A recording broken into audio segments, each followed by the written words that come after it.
Welcome to our discussion on Pyotr Ilych Tchaikovsky and his famous compositions for the holidays. I'm your host, Tristan Andrew. We will start our survey with works on his light side, including his iconic 1812 Overture and The Nutcracker. Let me show you.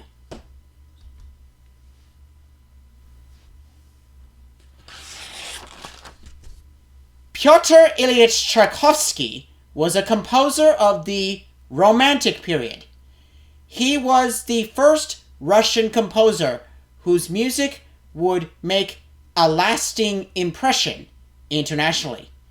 He wrote some of the most popular concert and theatrical music in the current classical playlist, including the ballets Swan Lake,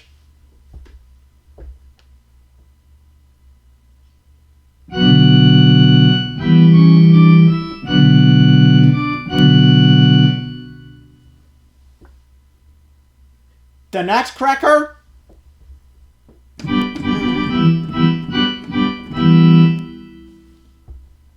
(1812) Overture,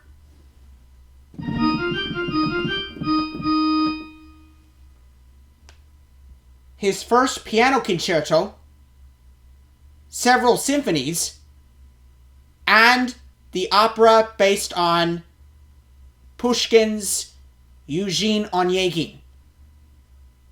He founded no school, struck out no new paths or compositional methods, and sought few innovations in his works.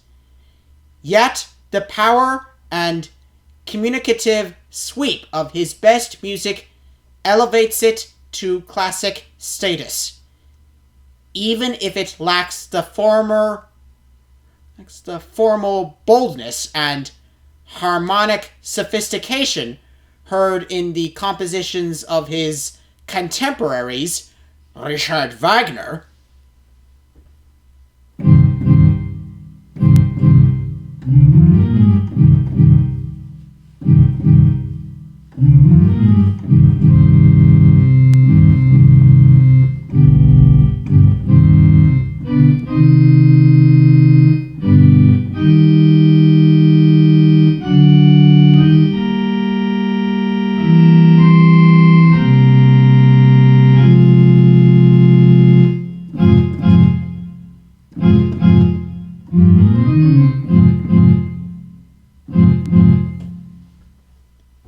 and Anton Bruckner.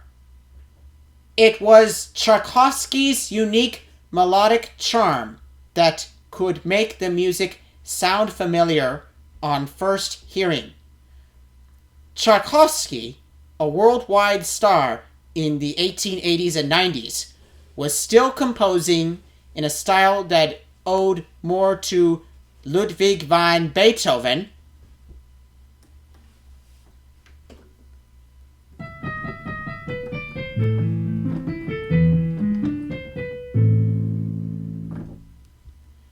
or Johannes Brahms.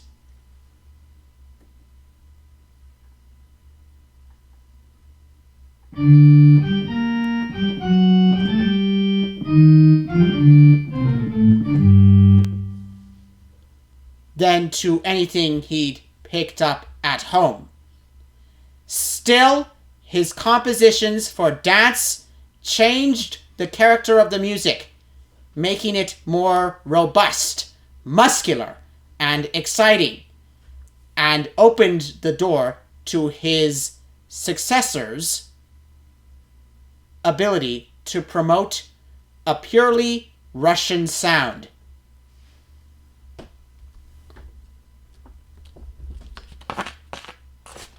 Despite his fame, Tchaikovsky was a melancholic, the 19th century term for someone suffering depression, and this underlies the mood of much of his music. His life was punctuated by personal crises and depression, such as his early separation from his mother for boarding school at Jurisprudence, followed by her early death, the death of his close friend and colleague Nikolai Rubinstein, and the collapse of the one enduring relationship of his adult life, his 13-year association with the wealthy widow Nadezhda von Meck, who was his patron, even though they never actually met each other. His homosexuality, which he kept private, has traditionally also been considered a major factor. And yet, some of the best known music from him is filled with a bright, almost effervescent quality that allows us to start our look at his music for the holidays on an upward note. Tchaikovsky brought the driving energy that had defined his dance music to a composition that he himself disdained. His 1812 Overture in E-flat major, Opus 49, was written in 1880 in a mere 6 weeks in response to a commission to commemorate the successful Russian defense against Napoleon Bonaparte's invading Grande Armée in 1812. After all, as everyone knows from John Green's Crash Course, no one conquers Russia in the wintertime, unless you are, wait for it, the Mongols. Alright, back to Tchaikovsky. The composition included a national anthem for the Tsar, a Russian hymn for the Orthodox Church, and Russian folk song for the spirit of the Russian people. It damned the French by reducing their own national anthem, La Marseillaise.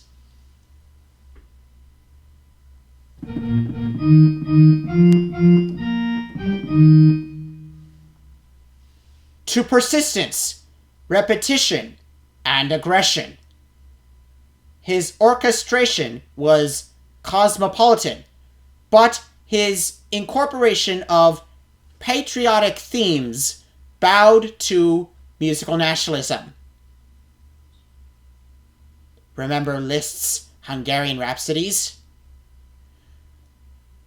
While publicly he expressed being flattered by a commission from Tsar Alexander II, privately he wrote that the work lacked any artistic merit because he was not inspired by either the purpose or his patron. The Tsar's subsequent assassination resulted in the composition premiering in 1882 in a tent without brass band or cannons that Tchaikovsky had originally envisioned.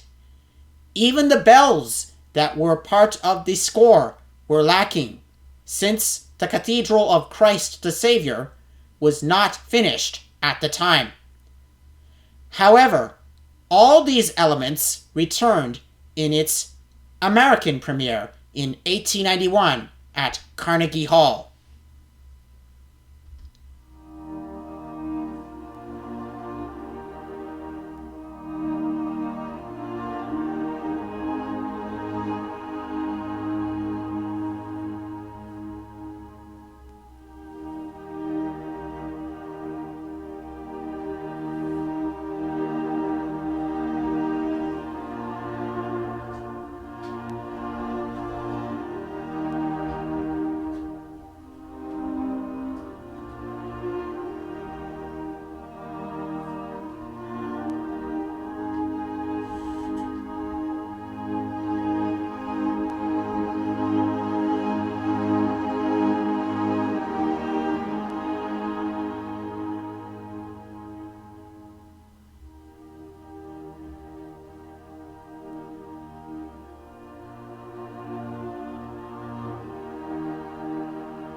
said, why do we include it as a holiday piece? The 15-minute overture's climactic volley of cannon fire, ringing chimes, and brass fanfare finale has made it one of Tchaikovsky's most popular works. As a rousing patriotic hymn, the overture has been adapted into and associated with contexts other than that of the Russian resistance to Napoleon Bonaparte's invasion. 1812 Overture is popularly known in the US as a symbol of Independence Day, a tradition that dates to a choice made by Arthur Fiedler in 1974 for a July 4th performance of the Boston Pops. Of course, this still has nothing to do with any of our big four holidays. We include the 1812 Overture in Halloween due to how it has appeared in popular culture beyond as a patriotic anthem. It appeared in the 2005 film V for Vendetta as backdrop for a grim but ultimately hopeful story, challenging autocratic oppression, a story harking back to Britain's Guy Fawkes holiday that is sometimes seen as their Halloween equivalent. The overture's family-friendly bona fides are reinforced by its inclusion in 2 episodes of the Disney Little Einsteins franchise, The Song of the Unicorn for All Saints' Day, and Fire Truck Rocket, a bit scarier episode than usual, featuring a volcanic eruption at Java. You must admit that battle carnage, dystopian movies, and lava flows are all pretty darn terrifying, even if we can't draw a supernatural connection. Okay, maybe the Halloween association is a bit weak, but we love it anyway. Over the years, I have created in my own imagination a heroic epic involving an existential conflict between good and evil forces that ties together many art music works. The result turns upside down the intent of composers from Georges Bizet of Carmen to Pietro Mascagni of Cavalleria Rusticana to Nikolai Rimsky-Korsakov of Scheherazade to Ruggiero Leoncavallo of I Pagliacci and Giacomo Puccini of Tosca. Tchaikovsky does not escape my imagination. In the Cosmos War portion of my epic fantasy, the 1812 Overture dramatizes a fierce battle that follows a disastrous fire upon Tosca's Vatican, ignited by Scarpia's remaining forces, who have been reinforced by invasion forces of Canio and Satan after Tosca kills herself at the execution of Mario Cavaradossi. Here, a coalition force led by Jack Skellington and survivors of Götterdämmerung, Ragnarok, including Hiccup of New Burke and Toothless of The Hidden World from DreamWorks, How to Train Your Dragon franchise, pursues and eventually vanquishes Spoletta and the remainder of Scarpia's support, putting out the fire and pushing the invaders back, saving the sacristan and church choir. Whew! From Halloween, we go to Tchaikovsky's Christmas work. Among our own time's most familiar Christmas works is Tchaikovsky's Last Ballet from 1892, The Nutcracker. Who hasn't seen this iconic piece, either on stage or TV, or at least heard snippets as at least background music at malls? Tchaikovsky was the first Russian superstar composer, and his forte was unquestionably dance music. I've already noted his fame for Swan Lake, which will be covered later in this survey. Interestingly enough, The Nutcracker did not achieve success during his lifetime.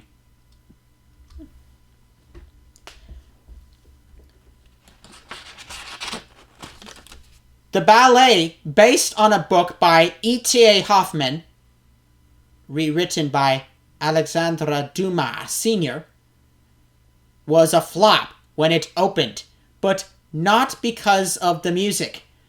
One reason may have been the innovation of children playing primary roles, which offended the dance community. The dancers were described unflatteringly, and the libretto was said to lack faithfulness to the original. But no one complained of the music, and in fact, a reworking of some of the numbers into a suite became enormously popular, so much so that it was included in the 1940 Disney Fantasia concert movie, and again in two Little Einsteins episodes, The Wind-Up Toy Prince and Animal Snack Time. Georges Balanchine reworked the ballet for New York audiences in 1954, thus paving the world's future enjoyment of watching children dance to Tchaikovsky's driving music. Ever since, The Nutcracker has enjoyed enormous popularity and is now performed by countless ballet companies, primarily during the Christmas season.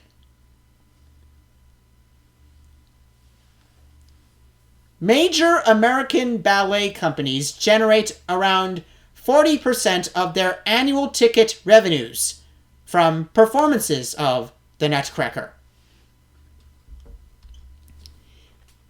Each movement in the suite has become embedded in our collective memories for Christmas.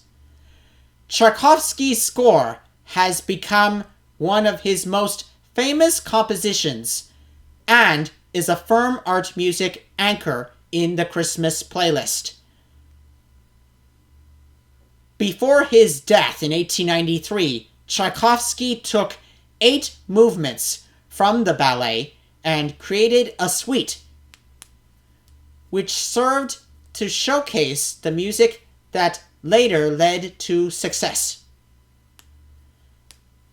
The opening overture is scored for high strings and winds only, and is a cheerful curtain raiser.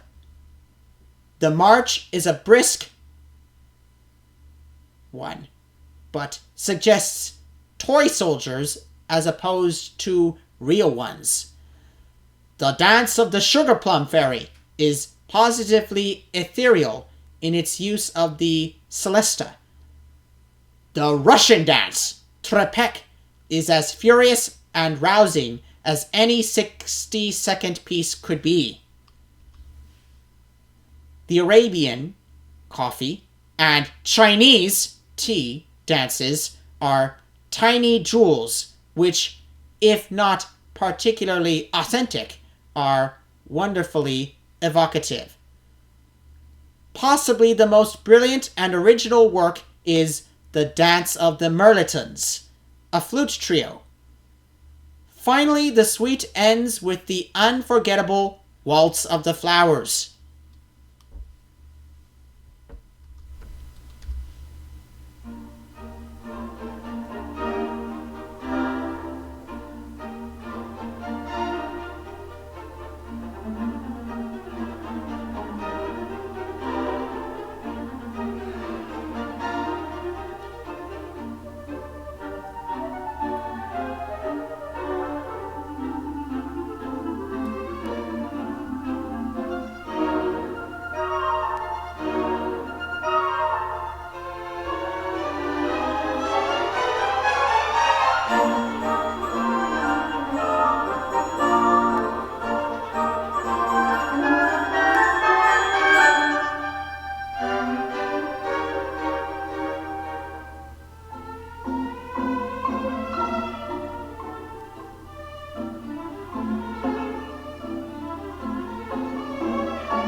a less familiar work is part of both Christmas and Easter celebrations. Tchaikovsky's international stature is reflected in his ability to write and orchestrate music in what was often called the cosmopolitan or universal style, a classical form pioneered by Ludwig van Beethoven and his Germanic successors such as Franz Liszt and Richard Wagner, and praised as the epitome of art music development. Of course, thanks to yet more Germanic composers, as well as composers of a wide range of cultures, including the Russians, this style would become just another placeholder in history's catalog of music. But Tchaikovsky used this style as well as borrowing from other Western cultural forms to create music that is both uniquely his and yet belongs to the world. Our holiday crossover piece, Crown of Roses, is one such work.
Tchaikovsky's 1883 Crown of Roses is popular as both a Christmas and an Easter carol. It was based on the poem Roses and Thorns by American poet Richard Henry Stoddard, which first appeared in Graham's magazine of 1856. Tchaikovsky originally wrote it as a song for solo voice and piano, then subsequently arranged it for solo voice and orchestra in 1884, and then for unaccompanied choir in 1889. Stoddard's poem was translated into Russian by the poet Alexei Pleshcheyev in 1877.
Strangely enough, when sung by English-speaking choirs, the words used are usually those of Jeffrey Diermer, who translated Pleshcheyev's Russian text back into English for the English Carol Book in 1913.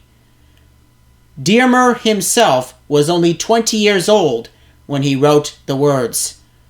While Pleshcheyev's Russian lyrics are a near-literal translation of Stoddard, Diermer uses considerable poetic license in his translation.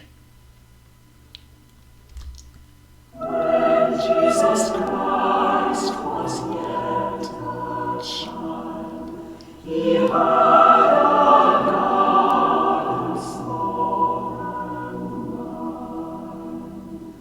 when he cherished roses fair, and wove them into garlands there.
That last piece begins our journey into Tchaikovsky's darker works, even though it is in celebration of Christianity's most hopeful holidays, Christmas and Easter.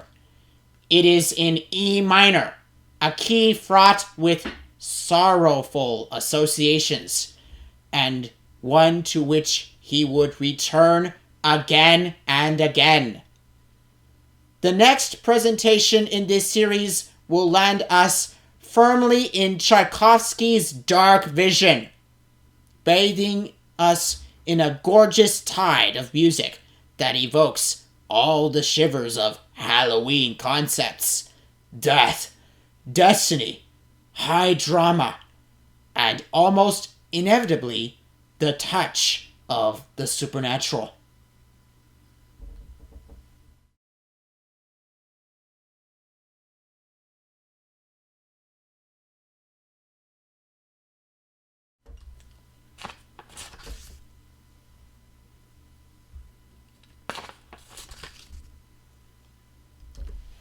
I hope you enjoyed the light works of Tchaikovsky, but more dark works from this composer are to come. Please remember to subscribe, comment, and most importantly, keep on listening.